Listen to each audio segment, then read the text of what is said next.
Kita baru diuji kecil-kecilan aja udah ngeluh, ya Allah kenapa saya, kurang saya apa, Allah maunya apa sih, Allah gak adil sama saya.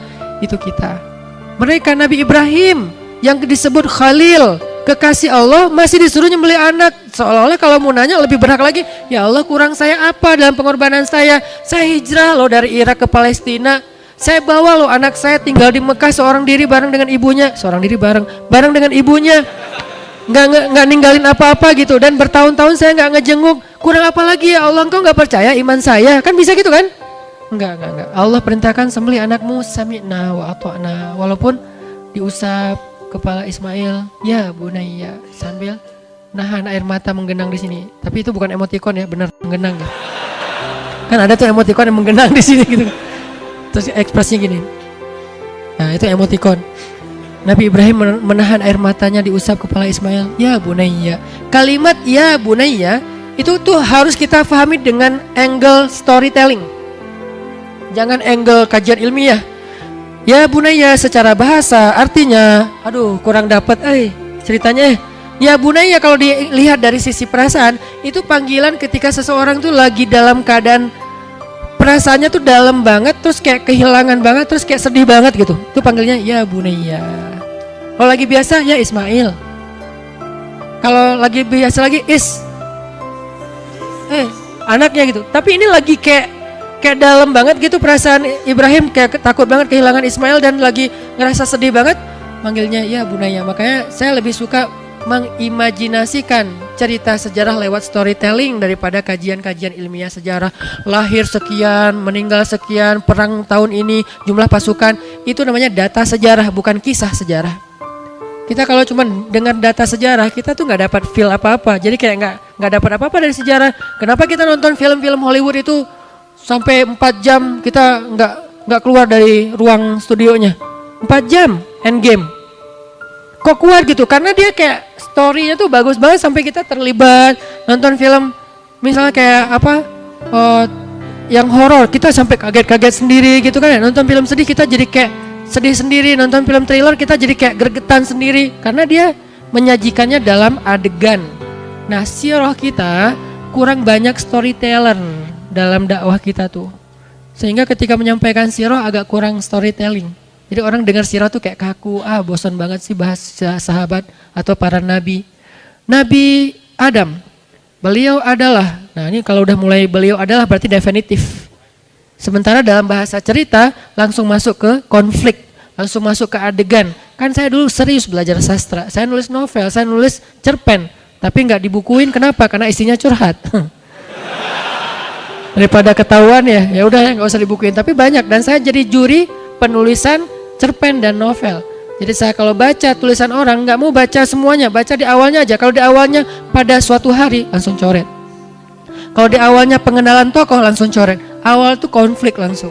Dan itu Al-Quran gitu banget. Coba baca surat Yusuf. Awalnya apa? Konflik. Apa konfliknya? Bahwa matahari, bulan, bintang sujud kepadaku. Itu kan klimaks dari konfliknya kan.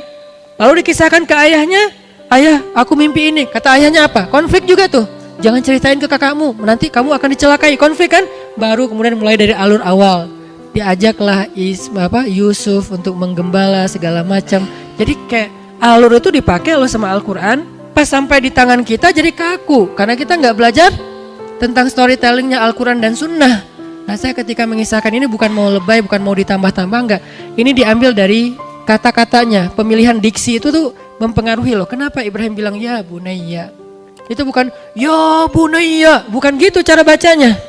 Karena itu khutbah Idul Adha. Enggak, ya bunayya, diusap kepala Ismail. Ini anak baru ketemu sehari setelah sekian tahun berpisah. Kebayang ya perasaannya? Saya kalau lagi umrah 10 hari aja pulang ke rumah itu kayak malam itu nggak mau tidur, mau ngeliatin wajah anak aja, biarin dia aja yang tidur. Saya tidur di sebelahnya maksudnya.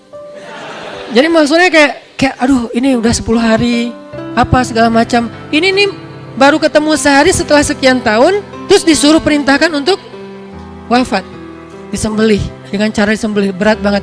Sehingga Ibrahim tuh dan Ibrahim tuh bukan kita yang mungkin hatinya agak keras. Ibrahim tuh hatinya lembut banget. Kalau kita aja baper, Ibrahim lebih baper lagi tuh. Paham ya kondisi perasaan Ibrahim? Ya bunayya, aku bermimpi dan kamu tahu mimpi itu wahyu karena ayah seorang nabi. Ayah diperintahkan untuk melakukan sebuah perintah Allah. Apa sih ini? Ya diperintahkan gitu ya. Kata anaknya, apa wahai ayah? Ayah diperintahkan untuk menyembelih engkau. Ismail tuh enggak, ayah mimpi. Enggak. Jadi gara-gara mimpi, enggak gitu. Ismail tuh soleh. Ayah, aku nggak salah dengar kan? Itu bukan Ismail. Ismail tuh paham banget dan mereka tuh elegan lah ya, cara komunikasinya elegan, nggak ada canda-canda yang nggak penting. Jadi ketika Ibrahim bilang, aku diperintahkan menyembelihmu wahai anakku tersayang lagi, ya bunayya. Terus Ismail jawabnya juga gitu, baper berat. Bahasanya apa? Ya abati. Ya abati itu kasih sayangnya juga dalam. Wahai ayahku tersayang, yang baru ketemu, aku masih kangen banget sama ayah. Aku belum pernah ngerasain hidup tumbuh bersama ayah, selama ini sama ibu aja. Aku belum pernah main sama ayah, berburu bareng dengan ayah seperti anak-anak yang lain. Baru juga sehari ketemu dengan ayah. Itu perasaan yang tidak dia ungkapkan kecuali dengan satu kata, ya abati. Ibrahim juga begitu. Wahai anakku, ayah tahu, ayah baru ketemu kamu. Dari sejak kamu kecil tuh ayah udah ninggalin kamu. Ayah kangen banget sama kamu. Ayah pengen ngajak kamu ke masjid. Kita bangun masjid berdua. Kita berburu bareng. Kita main bareng. Kita tidur cerita-cerita tentang para nabi sebelum tidur. Wahai anakku, ayah masih kangen sama kamu. Baru juga sebentar kita ketemu. Tapi Allah perintahkan ayah untuk menyembelih kamu. Wahai ayah, aku masih kangen sama ayah. Aku pengen ngerasain seperti anak-anak yang lain yang normal punya ayah mereka. Kalau mereka jalan kemana dipegangan tangan sama ayahnya, naik keledai boncengan sama ayahnya. Ya abati, tapi gak apa-apa ya ayah, lakukan perintah Allah. Ini kebayangnya solehnya dua orang ini dahsyat banget nih. Lakukan perintah Allah ya ayah, aku akan bersabar. Ibrahim mendengar cerita itu makin sayang sama Ismail dan makin berat hatinya. Kalau anaknya protes-protes mungkin agak sebel dikit ya. Kamu udah tahu perintah.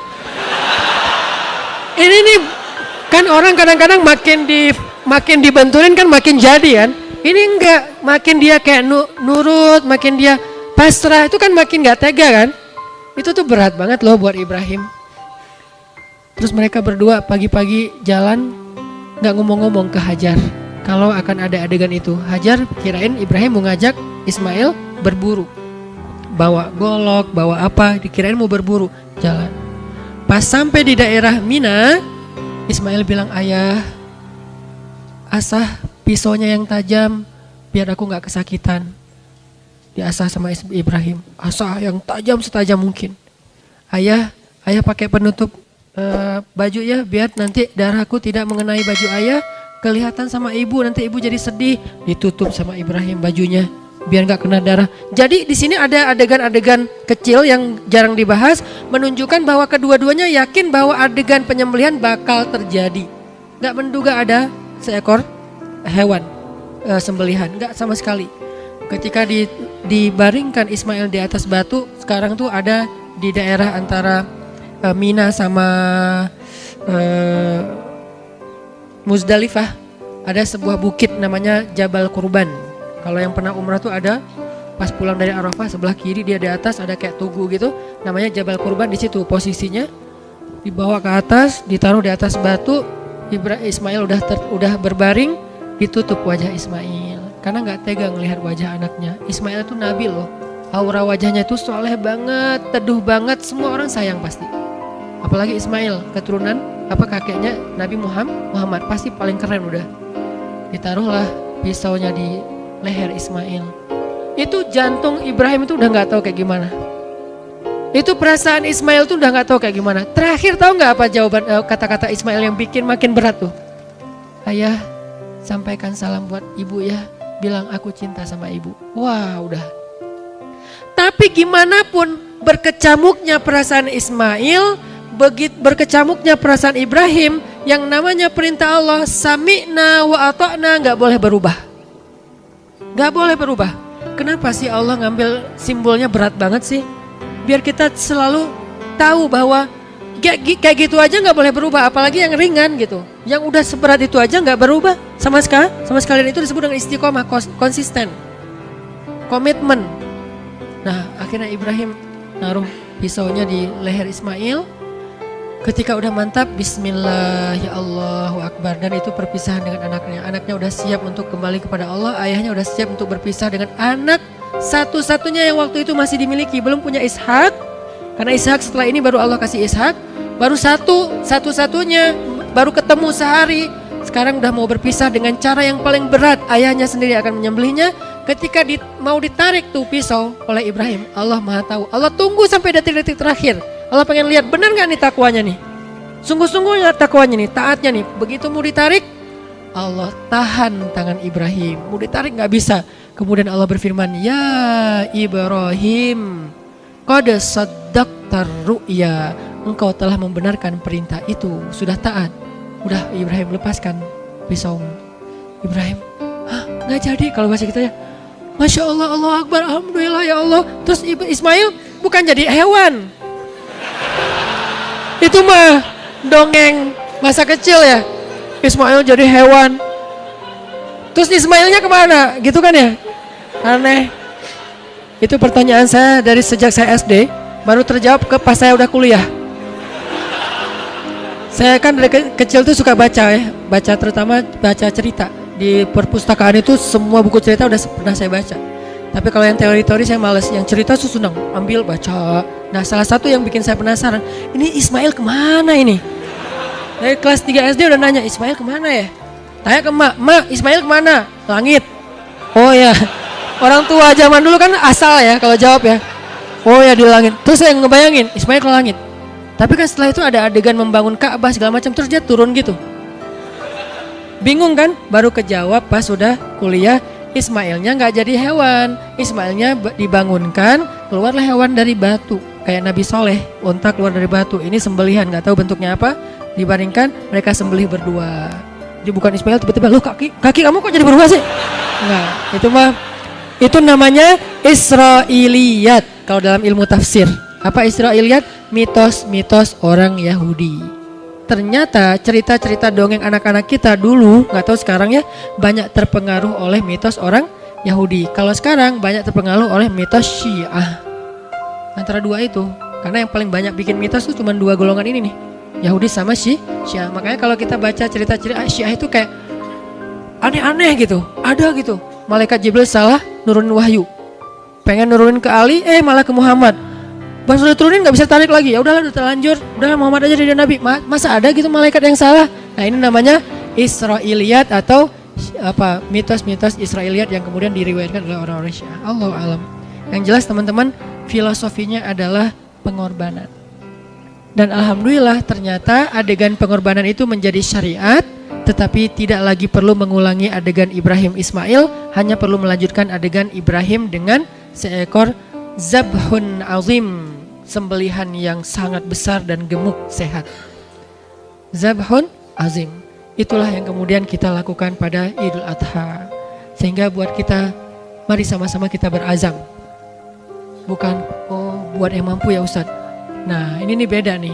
Kalau orang selalu menempatkan dirinya sebagai, saya belum mampu, saya nggak mampu, itu nggak akan pernah melaksanakan adegan sejarah Nabi Ibrahim. Saya punya seorang teman anak saya, temannya Aisyah, kelas 6 SD di Cimahi.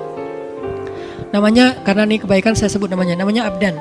Abdan ini sekarang udah hafiz 30 juz, usia kelas 2 SMP udah hafiz. Abdan ini, dia tuh diam-diam selalu gak pernah jajan di sekolah, karena uang jajannya ditabung untuk bisa suatu saat bisa nyembelih hewan kurban sendiri, bukan dari ayahnya. Diam-diam tuh. Setelah sekian lama, gak tahu berapa bulan, gak tahu berapa tahun, tiba-tiba dia ngomong ke ibunya pas kelas 6 SD, Mah, aku tahun ini udah mau berkurban. Uang dari mana nak? Uang aku sendiri dari jajan yang selama ini aku tabung. Terus kamu gak pernah jajan? Gak pernah dipakai buat nabung hewan kurban, gak tahu berapa tahun, gak tahu berapa bulan, karena saya gak tahu berapa persis jajannya. Terus ibunya, jadi kamu gak pernah jajan selama ini yang ibu kasih? Gak pernah. Duh kasihan dong, kenapa kamu gak minta aja ke ibu? Enggak, karena aku pengen dari uangku sendiri. Itu yang disebut dengan tadhiyah. Kalau lebih, kurang tadhiyahnya. Justru kalau ke dalam kondisi kita ngerasa kayak uang kita pas-pasan, disitulah tadhiyahnya. Kalau kita punya kambing 3 juta, ya udah transfer aja, mah tolong transferin, ntar aku balikin, gampang. Tapi kalau buat orang 3 juta, kos-kosan 6 bulan, mikir gitu kan? Nah, ketika kita bisa melakukannya walaupun berat, disitulah kita dapat nih filosofi dari ibadah itu sendiri, dan insya Allah sampai mendidik kita ke arah takwa. Ya Allah, sami'na wa ta'na, saya nggak punya uang ya Allah, tapi saya mau sami'na wa ta'na. Akhirnya Abdan menyembelih hewan kurban pertamanya di kelas 6 SD dari hasil tabungan uang jajannya. Ibunya nanya ke sekolah, ke wali kelasnya, gurunya baru ngomong, oh pantesan, kok saya ngelihat Abdan setiap waktu break, waktu pos di sekolahnya dia nggak pernah jajan, dia di kamar aja, dia di kelas aja, dia di kelas aja atau di masjid. Kalau nggak di kelas, di masjid, antara dua. Kalau di kelas dia buka buku, kalau di masjid dia sholat duha, nggak pernah jajan. Saya tanya ke Aisyah, Aisyah pernah ngelihat Abdan jajan nggak? Nggak tahu ya, kayak nggak pernah lihat tapi nggak yakin. Artinya dia nggak pernah ngelihat Abdan jajan. Yang lain anak-anak, apalagi saya waktu kecil, belum juga jam pos tuh udah siap-siap nih uang 1.000 aman. Itu udah dipikirin dari mulai masuk kelas, itu yang dipikirin nanti jam 10 keluar. Oke. Masih aman. Oh iya. Bakso.